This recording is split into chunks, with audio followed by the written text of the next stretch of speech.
We are in the final episode of a four-part series, Supreme Court Tyranny. Can America be saved?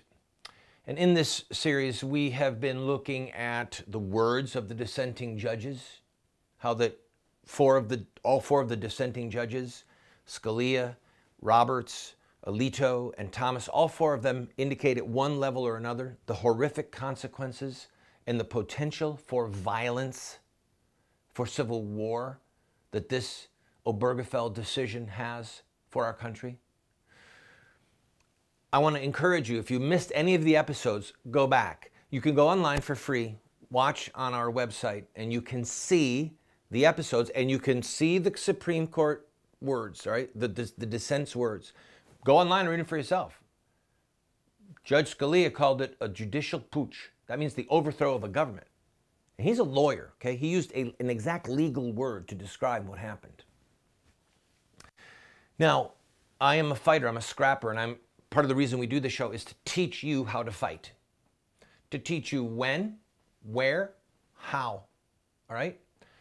And I'm gonna give you right now some action items. And these action items are not in order of importance, and for that matter, they're not in order of ease. But the things I'm going to discuss with you right now are concrete actions that we can take to fight, to protect ourselves, our families, our communities, and perhaps, please God, perhaps we could see this nation restored. Or we could be a part of a new nation, a just nation, a righteous nation that emerges from the ash heap and the rubble that is coming. All right, so what are some things we can do? First, and I know this sounds trite to some people, but the first thing is pray. And I don't mean trite prayers. God bless America, or, bow your head at the table. No, I'm talking about weeping, fasting, beating our breasts, crying out to God with tears for the restoration of justice in our nation, and for his mercy on our nation and our families. If you hear about a prayer meeting and they say we're going to pray for rain or whatever it is, we're going to pray God blesses our country. If they are not beating their breasts and saying, God, we have sinned against you with the shedding of innocent blood and with this perversion of this attack on marriage, if they don't say that, I guarantee you, according to the scriptures, God won't hear. Read Isaiah chapter 1. Though you spread out your hands in prayer, I will not listen.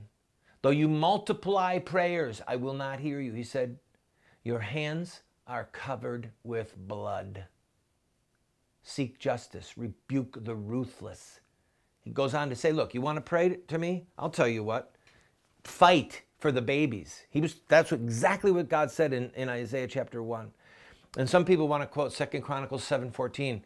If my people who are called by my name will humble themselves and pray, and then they forget that one little phrase, and turn from their wicked ways.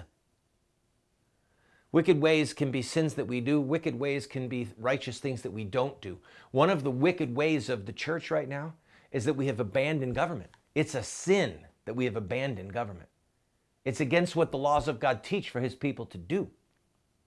So we need to pray. We need to beg God for mercy, to beg God for a revival of a stout Christian heart. And by the way, we all know that we don't deserve his mercy, okay? But we can ask that he remembers mercy in the midst of judgment. I mean, he did spare Nineveh at Jonah's preaching, but part of this nation being restored is going to be that the laws are changed, okay? The wickedness came on us through the Supreme Court, and laws that say you can kill your baby and two men can be married. Those laws must be changed, or we're in deep trouble. All right, so what else can we do? We have to, that's number two, we have to speak the truth from a God-centered perspective. So whenever the serpent raises its head, there's a lot of foolish, compromised Christians and organizations that are right now criticizing the court's rulings, okay? They're criticizing Obergefell, and they're doing it based upon traditional values. Or studies have shown that the financial prosperity of a two-family home with a daddy and a mommy, that it's better for the children. They do better in education. Maybe some of them will talk about natural law. They will talk about Obergefell from any number of politically correct reasons that leave God out. They leave God out. Friend, we're way beyond that, okay? It is way past the time that we bring God into the center of the discussion, fearlessly, without compromise. Hear me, please. This decision is a sin against God. It's treachery against the laws of God. And frankly, if there is no God, then we have no legitimate reason to stop this expression of love and liberty between two men or two women. Either there's a God who has unchanging laws and who created marriage, or there's not, okay? And if there is no God, or if his laws can change, then we don't have a leg to stand on. Our duty is to speak the truth, all right? To speak the truth, and that truth includes for us to be unashamedly God-centered. I'll be right back with more action items that we can take.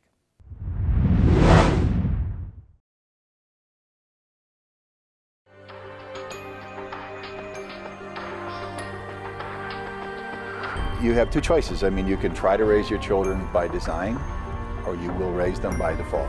There are no perfect parents. We're going to get it wrong sometimes. If we have a plan, we've got a better chance of getting it right in the long run. There is something deep within the heart of every human being that longs for parental acceptance and approval. When does a boy become a man? Get a group of guys around and ask them that question. I don't think there's a certain age. Some men stay boys their whole life. I would say, 16, 18 years old. Wow, that's a good question. When they get bar mitzvah? Well, I think when he has a child. So I just became at 56, 56 years old. Without the power of the Holy Spirit changing us and giving us power over our sin, we can't hope to be the dads that our kids need us to be.